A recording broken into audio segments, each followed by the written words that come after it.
So I left off with you in May, right? Is that when we chatted? Yeah, I believe so. It May.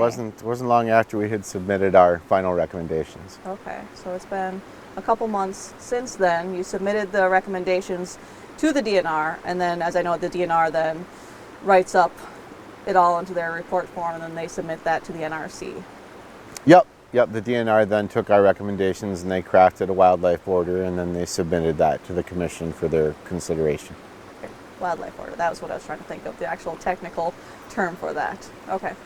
So then this past Thursday, the NRC then voted on these recommendations in that wildlife order. Correct. Okay. Yes. If I get it all right. I'll just start with a straightforward question. How many regulatory recommendations did you submit? Oh, I knew I was going to get that question, and I thought before I left the house, I'm like, you know what, I should double check because I know she's going to ask, and I didn't. Okay. So I'm going to say somewhere around 9. 9, okay. 9 in total that were regulatory. Okay. And about 5 of those you'd say are deer related, deer specific? Yeah, a little more than that. Yeah, we had one pertaining to coyotes, we had one pertaining to bears, and then I think the rest were pretty much just straight deer regs. Yeah. So yeah, just straightforward. How many regulations that the UPDMI recommended did the NRC approve last week? 0. But they did come up with their own, correct? They certainly did, yes, much to our surprise. I mean, obviously, we never expected that the commission would rubber stamp the entire package, but we certainly thought that there were recommendations that were very solid, we were very happy with, and we had no reason to believe that we wouldn't get some of those things granted. Obviously, it set us back in our seats, to say the least. To see the commission just wipe them all off the table in a matter of minutes. And, bluntly stated, it was a bit demoralizing to our team. I mean, we had spent months on end pouring our heart and our soul into this effort, into the DMI, and to watch it all burn in minutes was disheartening. Mm-hmm. Like you said, you spent 4 months in doing these virtual meetings, and then couple full days meeting as a team to come up with these recommendations. Yeah, it was probably closer to 3 months for everybody else, because I ended up being the final report writer. I volunteered myself for another month of hard labor writing the report.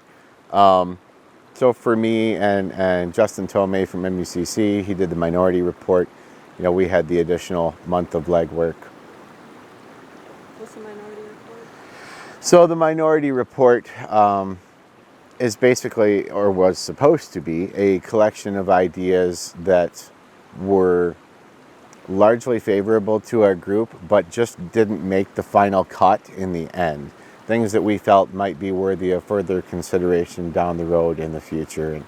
And that was Justin's baby. I didn't really dabble in that too much, and to be honest, I only quickly looked at it because once we got to the end, I was frankly very glad to submit my report and take a breather after 4 months. Mm-hmm. So you do say that you really expected, like I said, not them to rubber stamp the entire thing, but to accept some of your recommendations.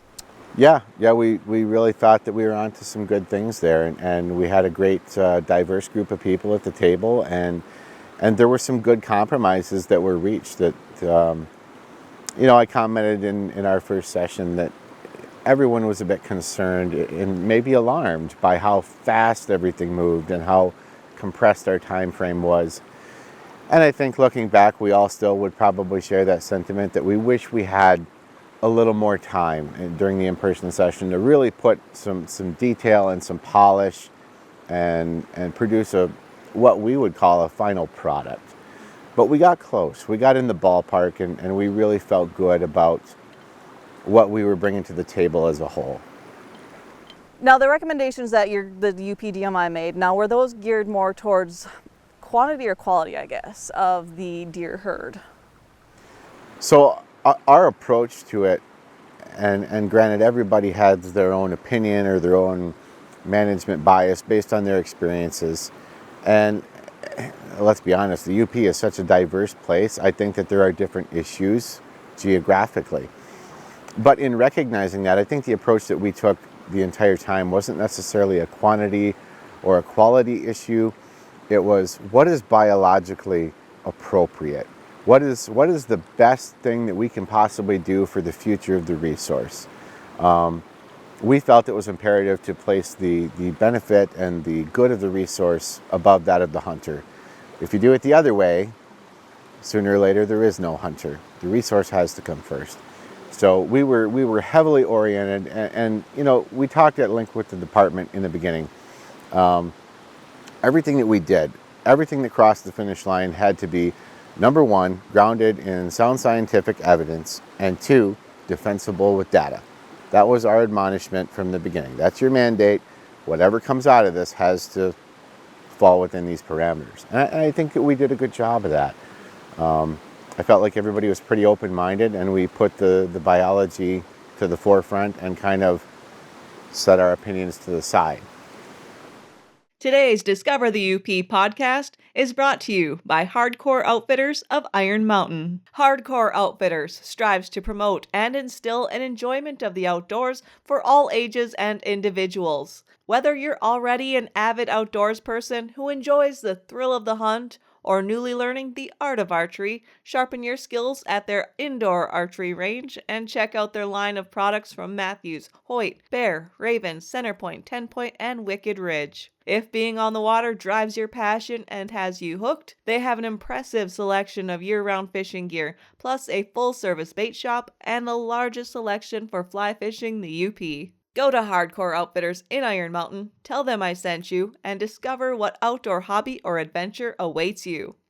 So what I've gathered is like the most divisive part of deer management right now is doe management. You know, do you harvest more does or do you protect more does? And I mean, there's two sides to that, and it kind of, the DMI, the recommendations that you set forth were to harvest more does, right? Correct. Yep. So, as you said, there's two schools of thought, and I guess the minority viewpoint in our group was what I'll call the doe protectionist sort of mentality, that does make babies and we want more deer, so let's not shoot the deer that make the babies. And that might sound very basic, but that was the premise of it. It is a very old school ideology. And we jokingly call it the holy doe, right? Unfortunately, perception and reality are often very different things. And the science and the biology has come such a long way, and we know so much more today than we did in, say 1965 about the dynamics that influence deer abundance in our environment. And the majority of our group felt very comfortable saying that, well, we have 50 years of precedent prior to 2015 when the doe moratorium went into place for the Superior watershed. We had 50 years of precedent where the archery doe tag existed and there was never a biologically negative impact. And many of us recall better days, where people saw more bucks, they saw bigger bucks, they saw a healthier herd. And we all agreed that what we see now, we don't like. And when we look down the ledger of the things that have changed, I mean, there's a litany of issues, of course. There's our predator load, there's our severe winters, our habitat issues. But with that, for 10 years, we had a doe moratorium in the Superior watershed, and that had generated a significantly skewed buck-to-doe ratio. In a healthy herd, you're talking 3 or 4 to 1 is considered good. And many of the people that we spoke to at sportsmen's clubs or just out in public or amongst each other, we felt very comfortable throwing a number on it that we were seeing 12 to 1 pretty much anywhere in the UP. Some places were a little better, maybe South Central UP, Dickinson, Menominee. Some places may be worse, Northern Houghton, Keweenaw. But it was recognized very clearly that there was a hyper imbalance And that just has a devastating cascade of biological impacts. I mean, you're talking about late-born fawns that don't survive their first winter. You're talking about first-year fawns that don't get big enough to enter estrus their first year. There's a ton of problems. Heightened buck mortality because you're tripling their breeding duties. They enter into the heart of winter so depleted and locked out of meaningful nutrition that they don't make it. So amongst the regulatory levers and dials that we had to twist and pull, we thought that that was a pretty imperative one to put some juice on, because if we could increase fawn recruitment, if we could increase fawn survivability, we could increase the number of bucks that were surviving, those are all huge pluses biologically. And unfortunately, in the context of the UP, the levers and switches that we have at our disposal are somewhat limited. We do have to be careful. We do have to be conservative. And, we felt that amongst the antlerless opportunities that we could discuss, restoring the doe with the bow had precedent. It was successful, and it was the most conservative option that we had with antlerless harvest. And we tried to tie that to some give and take. So in the central east and west of the UP, we had what was called the special access permits. 1,000 tags for the west, 1,000 tags for the east. And those were DMUs 351 and 352 respectively. Those were new designations that encompass multiple DMUs each. Don't ask me which ones, I can't remember them all. But those tags were any weapon. And as one of our compromises, we said, well, let's temporarily set the quotas for that to 0. Not get rid of it, but temporarily set it to 0, and in return, bring back the archery doe harvest to try to counterbalance, because we're sensitive to the fact we don't want to over-harvest antlerless. But yeah, that was a big part of a lot of work that our team did was related to the antlerless harvest, and there was certainly some very fiery, passionate pushback against the conclusion that we came to. There were some individuals from stakeholder groups in the UP that were tremendously displeased with that, and vocally so. And that seemed to be the most confusing and most debated regulation during the NRC meeting last Thursday. I mean, they spent upwards of an hour just on that recommendation. Yes, they did. I watched the whole meeting and had a lot of conversation with people that have watched the meeting or attended the meeting in person. To say it bluntly, it was troubling. It appeared to us as though the commissioners themselves were confused about what they were voting on, and you've got DNR staff who's trying to tell them, no, don't vote that way if you want this, because you're not accomplishing what you think you are. It was a debacle. And 11,000 people watched it live. I think to say that it was a bad look for the commission is as polite as I can say it. It was certainly chaotic and disorganized. Today's Discover the UP podcast is brought to you by Big Valley Ford, Dodge, Chrysler, Jeep in Ewan, Michigan. When I'm traveling around the UP, I'm surprised, and not surprised, by how often the vehicle in front of me has a Big Valley sticker on it. Big Valley Ford, Chrysler, Dodge, Jeep Ram is located in the tiny town of Ewan on the west end of the Upper Peninsula. People from across the region buy their new and used cars and trucks from Big Valley, and they drive all the way back to Ewan to get them serviced. Which reminds me, I'm probably due for an oil change myself. I'm on my 4th new Ford vehicle with over 500,000 miles under their tires, so I'm probably due for a tire rotation too. Big Valley is a one-stop shop for all your vehicle needs with a full service department, parts department, and body shop. I got caught in a hailstorm once with my last truck, and they made it look just like new. If you're looking for a new or used vehicle, go see them in Ewan or check out their inventory online at bigvalley.biz. So they came up with a set of regulation changes for 2024 now based on what they voted on. do you feel that those are going to make any impact whatsoever on our deer herd, both either positive or negative? Well, I assure you there will be an impact. I guess bluntly, Kristen, what was done during the final portion of our regulatory process, we narrowed everything down to 3 boards. We had an A, a B, and a C board. And we were asked as a group to review the management objectives that our team had established early on. So when I say management objective, what did we want to accomplish through these regulations? And vet these boards against those management objectives. And the idea was one of the boards was going away. One was deemed least effective at achieving our management outcomes.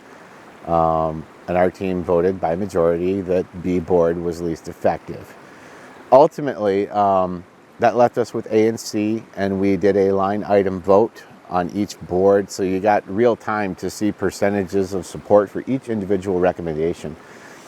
And my table's board was not all that far apart from Dan Featherstone's board. There was a lot of similarity. There was some nuance, some differences, but we were speaking the same language. And ultimately, the final recommendation that came from our team was kind of a conglomerate of the A and the C boards. However, that recommendation was eviscerated by the commission. And much to our shock, the policies that ultimately were implemented were the B board that our team voted out. I can't begin to say how much consternation that has caused amongst our team, and I don't know what there is to be done about it at this point. The vote was held, and it is what it is. What are the impacts going to be? Well, I think that we've had 10 years to witness what our current policies are doing, and nobody's happy. I think that doubling down on what's proven to have been ineffective was foolish. And, we never had any illusions as a whole, the whole DMI team for the UP, that we were going to fix the herd with a couple of regulatory tweaks. And, anybody that ever thought that, you're just simply not dealing with reality. It took a lot to get to where we are, and it's going to take a lot to fix it. It's going to take time. It's going to take diligence. And, flipping a couple regulatory levers isn't going to put more deer in the woods next year. That's not how it works. And we knew that. The chief issue above all is habitat. And even those of us that adamantly disagree about other topics like doe management, for example, we all agreed unanimously that habitat is a crippling issue for our UP deer herd that has to be addressed. But that is an endeavor that will be the rest of my lifetime to make that right. We probably should have started doing something about habitat 30 years ago, but here we are. So the reality is, Kristen, that sometime between now and 30 years, when we have hemlocks and cedars that start to mature, we're going to have some bad winters. And it's not if, it's just when. That's the nature of life in the UP. And Old Man Winter is the ultimate judge, jury, and executioner, if you will. We had only hoped to install some management tools that would mitigate the eventuality that will come. What is that eventuality? Well, bluntly stated, our habitat can't support the current numbers of deer we have, which strikes a lot of people as odd. They're like, we don't have that many deer. What are you talking about? But it becomes an issue of carrying capacity. And the habitat has been so degraded for so long, most people don't realize how low the carrying capacity actually is. And in many areas, we're carrying too many deer in habitat that simply can't support them without the efforts of supplemental feeding and food plots and those kinds of things. And every year that we carry more deer through, that winter habitat becomes more damaged. And ultimately, nature finds a way. And despite all the best efforts of men and our modern science, Mother Nature and Old Man Winter will equalize the situation. And it was our hope that we could take the edge off of that sting when it happens. And I'm very sorry to say that our efforts fell short. Today's Discover the UP podcast is brought to you by Cooking Wild Seasonings. Cooking Wild Seasonings. Flavor and meat. Just mix, heat, and eat. That simple? You bet. Now even easier with our new grab-and-go 4-pack cartons. 4 combinations to choose from. Whitetail Hunter, Deer Camp, Summer Sausage, and Fresh Sausage. Make it fresh, make it yours. Make it easy. Grab a 4-pack today. Available at various locations, including all Chris Northwood's neighborhood store locations. Find out more about Cooking Wild Seasonings at cookingwildseasonings.com. After all of this, and I did ask Chad the same question, do you feel that the DMI was worth the time and energy that was put forth by all of you? So in full disclosure, at the end of the line, when the vote was held, I mean, we were obviously distraught with the outcome. No, I'll admit I was quite angry. And you go through those waves of emotion. Hey, you're angry and you're sad, and it's a lot of our heart and soul and time was invested. I mean, we stepped away from our families, we stepped away from our extracurriculars. We took time from everywhere and we gave it to this effort. And there was an emotional investment there. And after you feel your way through that and those waves of emotion pass and clarity once again is restored, you start to take stock. And for me, I think that the outcome is very tragic. And I think that the implications for the future, both for our resource and collaboration between the UP and Lansing, it's a dark story. But I met some great people, and I had the pleasure of working with some very passionate, intelligent people along the way, built good relationships, strengthened previously existing relationships, built new relationships, mended fences with people that I'd had words with. And I think that if there's a silver lining at all, it's that I do see a budding crop of new leaders in the deer community starting to emerge. And it's no secret that, a lot of the stakeholder groups, they're getting older. And it happens to us all sooner or later. Every old or young lion becomes an old lion one day.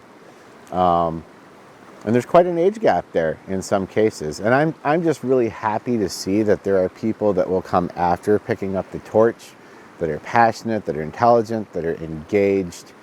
And that gives me hope that the future isn't lost. There might be some dark days ahead, but there's cause for optimism. And even in the darkness of night, we can still see that glimmer of dawn on the horizon. Today's Discover the UP podcast is brought to you by BAM Tools. My friend Andrew wants to help support this podcast, but didn't know how he should advertise his business, so here goes. BAM Tools is a small, family-owned and operated business out of Ewan, Michigan, but they cover the entire UP, delivering tools to all sorts of businesses. Inside the tool truck are hand tools, power tools, automotive shop supplies, and so much more. I should tell Andrew I need a new Grizzly cooler, preferably blue. BAM Tools is also a tech tire supplies distributor, and Travis is the guy behind the wheel of that truck. So if you see Andrew or Travis in a BAM Tools truck, tell them thanks for supporting this podcast. I mean, you did kind of go into a little bit about what is at stake here, so obviously not everyone that watches this program is an avid deer hunter. I've kind of done a lot of stories that are outside the hunting realm, so I picked up some new viewers along the way. But they are watching all the shows, so they are learning, more about the outdoors and deer hunting. But for those viewers that may not be aware of the situation, I mean, what what else is at stake here besides just being able to go out there and shoot a nice buck? Well, I think that, it's important to understand the ecological web that's at play here. And, deer are what I'll call a flagship species in the state of Michigan. So they get a lot of attention, a lot of limelight. There's a lot of passion, a lot of opinions that surround deer. And rightfully so. I mean, they're part of the fabric of our culture and our communities and our chosen way of life. Hunting for us it's not a weekend recreational activity. It's part of who we are. It's part of our identity as Yoopers. But with that, understanding the bigger ecological impacts of the ebb and flow of different species and the environmental aspects that go into that, the water quality, the forestry practices, and how all of those things weave together in an intricate ecosystem, it is a delicate balance. It really is. And there's so many factors at play. What are the implications for the future? Well, I think that for starters, we have to begin to take a very serious look at the amount of politicization of these issues. And at some point, I would like to think that we need to bring ourselves back to center. And when I say that, towards the science. As I said earlier, the department was very clear with us from the onset that it must be grounded in scientific evidence. It must be defensible with data. And ultimately, the things that the commission approved, many of us don't feel are either of those things. And unfortunately, there's a lot of politics and there's a lot of money wrapped up in these issues. And in this particular case, politics and money won. Not what was right. The science didn't win. The resource didn't win. And I think that should concern everyone, whether you're a hunter, whether you're just a person who loves the outdoors. The science matters. And it matters more than the needs or wants of certain individuals or groups or entities. And when we allow those decisions to go sideways, I think it sets a dangerous precedent. The commission was founded to be the guardians in the night for Proposal G. Proposal G, 1996, it's a state law. And basically what that says is that the commission is obliged to make all their decisions for every resource based on the best available sound scientific evidence. That's the mandate. And we need to get back to that, or we're in trouble. Now, these regulations that they made, are they in effect for a certain amount of period of time? Is this something that could be revisited next year? They form the DMI again, revisit it all? So there was a lot of talk about what would become of the DMI after this. Were we dissolved? Is this over? Are we done? Is this a one and done? Are they going to keep the band together? I advised very strongly to both the department and the commission that I felt there was great value in the team that was assembled. So we've gone to all this trouble to vet people and bring together all these diverse backgrounds. Don't waste it. Keep this together. Keep this going. And maybe you meet quarterly, maybe you meet semi-annually, whatever it is. We don't have to be meeting 2 nights a week for 4 hours. But I think it would be a shame to waste that advisory team. And, there was need for it before. Back in the mid-90s, they had RDAT, which was the Regional Deer Advisory Team. So there's historical precedent that this kind of a group is needed. And I think it's a good thing to keep it going. And similar sentiment has been expressed by the department and by the commission. To my knowledge, it hasn't been specifically defined what that's going to look like, how it's going to be structured, but I think there is an intent to attempt to keep some part of the DMI going into the future. as far as the regs, can they be revisited next year? Well, they could be revisited next month, given the right dynamics. One of our recommendations from our UP team was that we requested the commission leave the regulations alone for a minimum of 3 years, for the reason that it takes time for these policies to work their way through and for us to be able to see impacts on the other end. And unfortunately, the commission can't seem to keep their hands out of the cookie jar, and they're turning the dials a little bit every single year.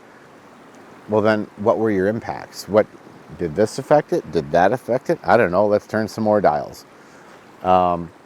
We wanted to see a more conservative approach and giving regulatory changes time. And the commission obviously was not favorable to that and wanted to reserve the right to make changes as they saw fit. So I suspect that is just what they will do. Today's Discover the UP podcast is brought to you by Copper Shores Community Health Foundation. One of the biggest opportunities that we have in Michigan's Copper Country is the Copper Shores Community Health Foundation. They are 100% focused on improving the health of our community with hundreds of thousands of dollars in grants and scholarships each year, as well as incredible programming like Meals on Wheels and a victim support team that helps victims of any crimes, and a team focused on improving the mental health of our residents. These are really invaluable resources for our area. I've assisted Copper Shores with local photography and videos and have seen firsthand the impact that they make. If you want to see the amazing work they do and maybe even support it by becoming a donor, visit coppershores.org. So thank you to Copper Shores for your support of this podcast. So another one of the recommendations that the UPDMI made was a 3-point APR on the single tag UP-wide. I guess what was the logic of the group with that recommendation? I think that was actually kind of a item that was thrown out there as a counterbalance, because there was a little bit of talk about going the other way, where buck harvest was more liberalized, similar to the old system we had, where the first tag on the combo license, you were able to take a spike 3 inches or longer. And there was some apprehension about that. So it was like it was the bargaining chip to go too far this way to offset somebody going too far that way and hope that we came back to the middle. And I think what happened is ultimately people didn't go too far this way, and too far that way stuck. I hate to say it, but it was almost like an accidental recommendation. And I'm looking across the room at the other table, and they're going, like, okay. Myself, I'm not a huge proponent of APRs. There's conflicting science, right? There's some information that says it's beneficial. There's some information that says it doesn't. I would personally classify it as emerging science. There are no absolutes just yet.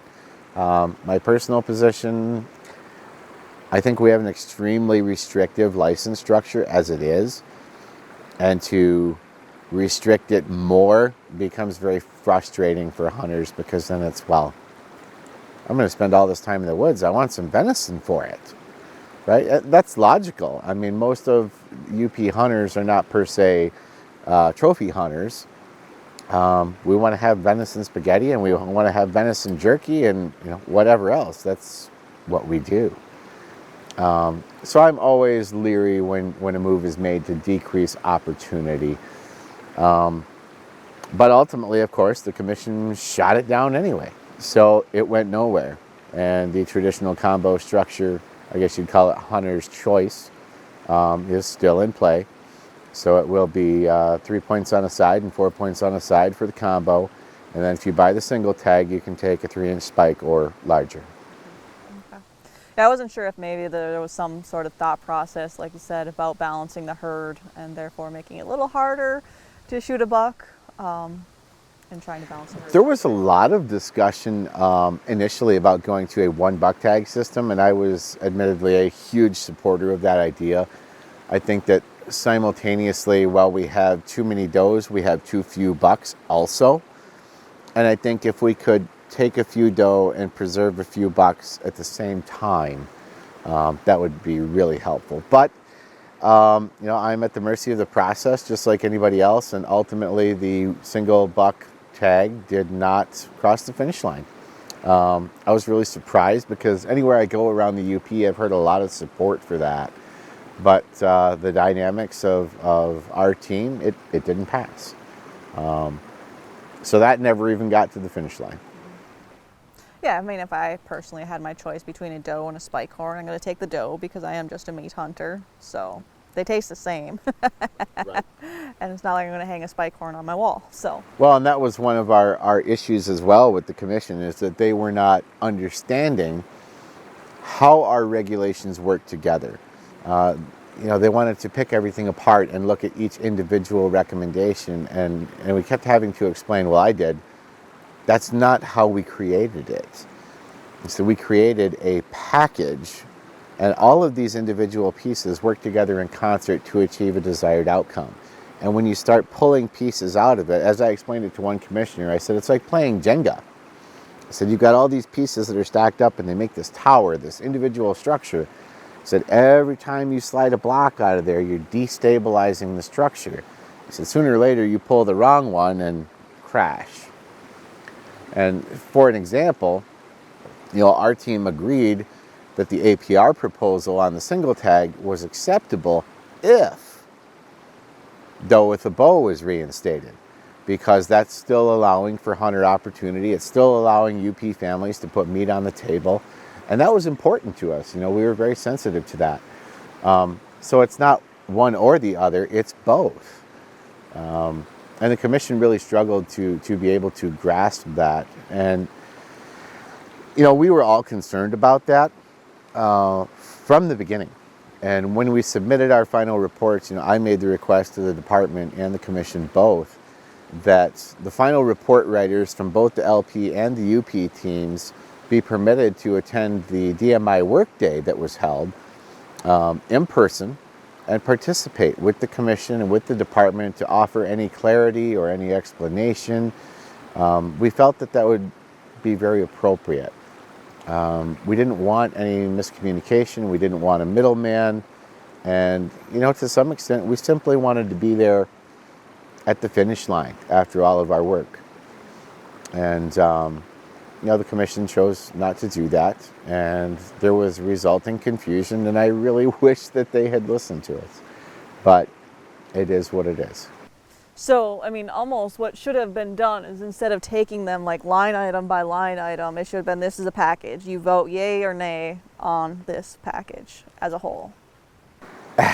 Ideally, in a perfect world, yes, because of how everything works together. But I don't think there was ever a snowball's chance that the commission was going to rubber stamp a package. I think to some measure that the commission had an idea what they wanted to do before all of this, as much as I hate to say that. And that's quite possibly. At the end of our conversation, I asked you, do you think, they'll just, that there was the option that they would just completely reject it all? And you're like, that's a possibility. And unfortunately that did.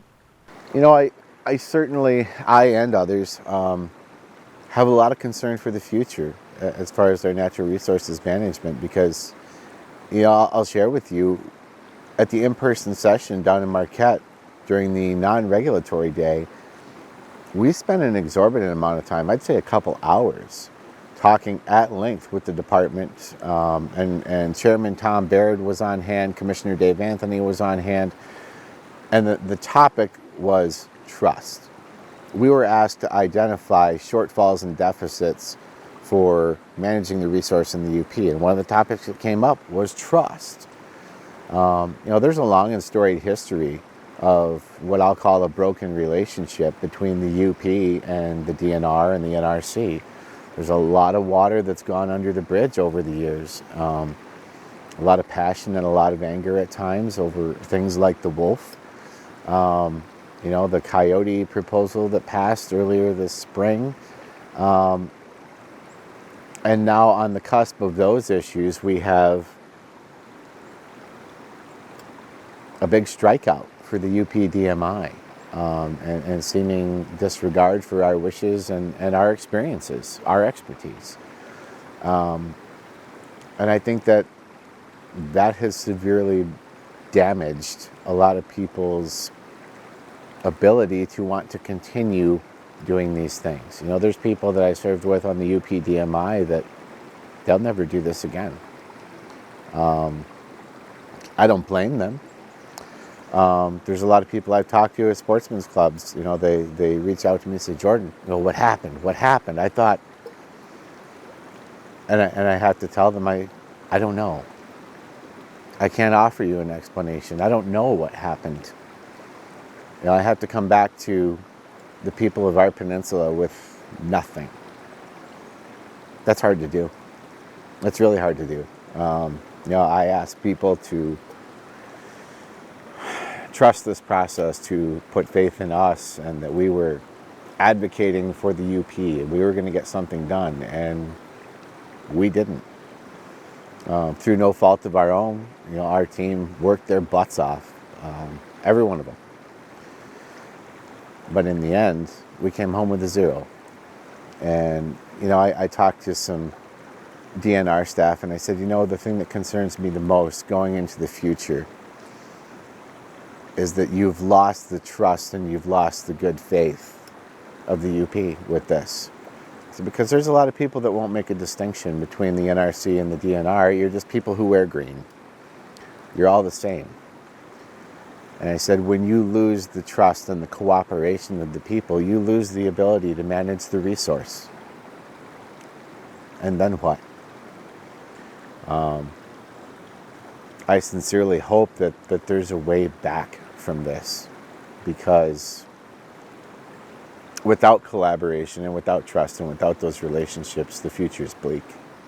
Be ready for the 3rd annual UP Ice Fishing and Hunting Expo, September 20th through the 22nd at the Fairgrounds in Escanaba. The show features a wide variety of vendors. You'll find ice fishing gear like rods, reels, custom tackle, baits, spears, decoys, electronics, and of course a wide variety of shacks. For the hunters, guns, knives, blinds, and more.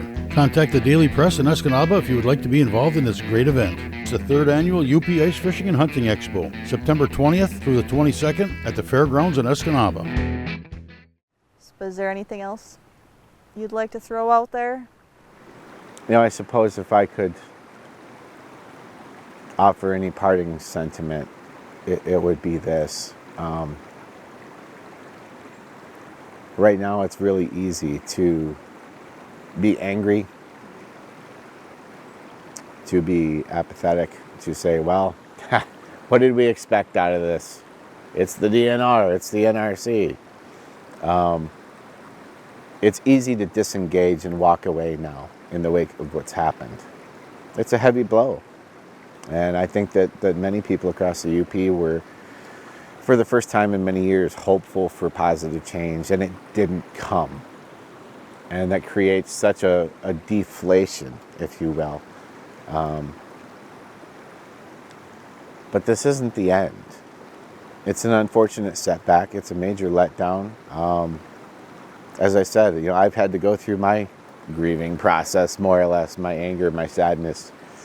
But we have to be resolute. We have to keep going, because protecting our outdoor way of life, protecting our resources, protecting our herd, that's our job as stewards. And whether we get punched in the mouth or not, we still have a job to do. And I just hope that people will continue to work together, to come together in a time of need, and to speak up and stand up. I mean, the most powerful thing any of us has is our own voice. And I would just encourage all hunters, all outdoorsmen across the UP to use that voice, to stand up, to be heard. Even if you oppose my point of view, even if you oppose the things our team brought to the table, please speak, be heard. That is the only way that change is going to happen, is when hunters all come together and they stand up and they speak up. And whether that's sending an email to a commissioner, whether that's calling up a DNR biologist, whatever it is that you choose to do, I think that doing something and engaging and being an active steward is the most important thing that you can do going forward. And we had a great team of dedicated people, but I'll bluntly say we are not enough. And we need more voices at the table. Thank you. And thank you for showing me another beautiful stretch of river here. Yeah. I love it here. We come for walks here often.